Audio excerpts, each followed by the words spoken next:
Hello artists, and a very warm welcome to day 114 of the epic journey. In day 114 I want to discuss charcoal drawing in much more general terms.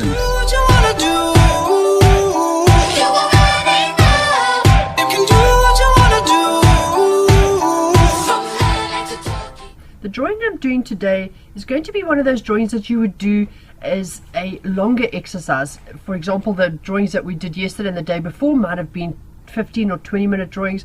This one might be, say, an hour. So you're going to spend a little bit more time, but you're still looking at the drawing very generally. I think the main thing to get across in this particular tutorial is the general overview of your drawing first before you start honing down on the details.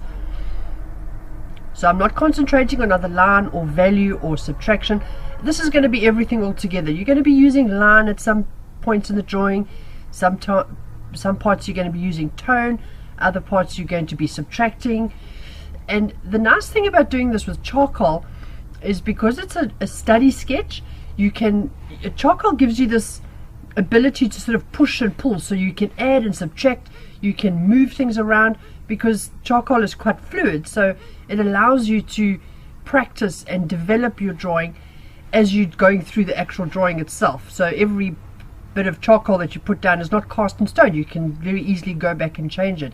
So charcoal to me is the ideal medium for doing this kind of study sketch. So to start this drawing, all I did is I plotted some basic, very basic positions of, say, the nose, the mouth, the eyes, the top and the bottom of the head, the angle of the head.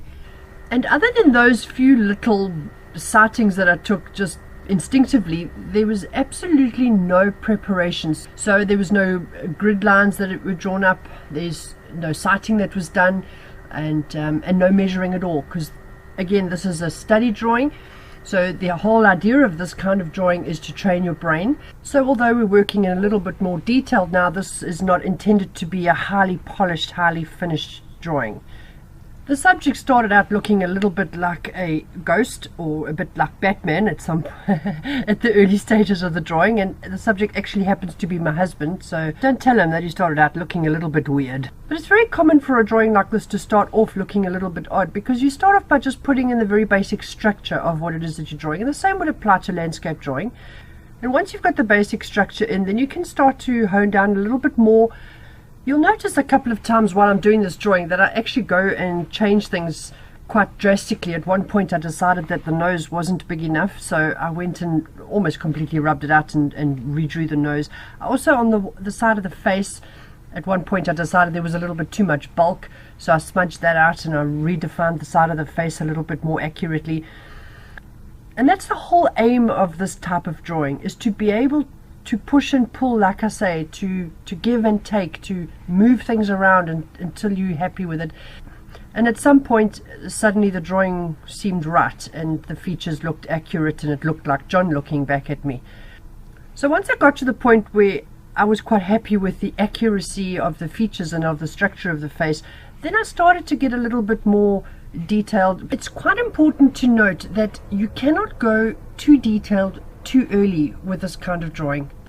Because you're doing an exercise with the intention of training your brain, you've got to make sure that you get the basic overall structure right first, way before you start going into the detail. If you go into the detail too early and your proportions aren't yet correct, then the whole drawing is going to go kind of out of whack in terms of the proportion, and your small little incremental mistakes are going to get bigger and bigger as they go along.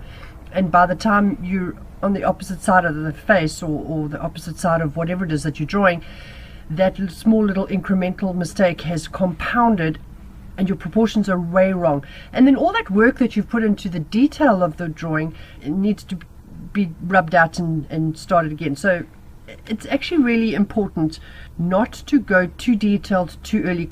Concentrate in the beginning entirely on the general proportions of the entire drawing. You've got to look at your drawing as a whole.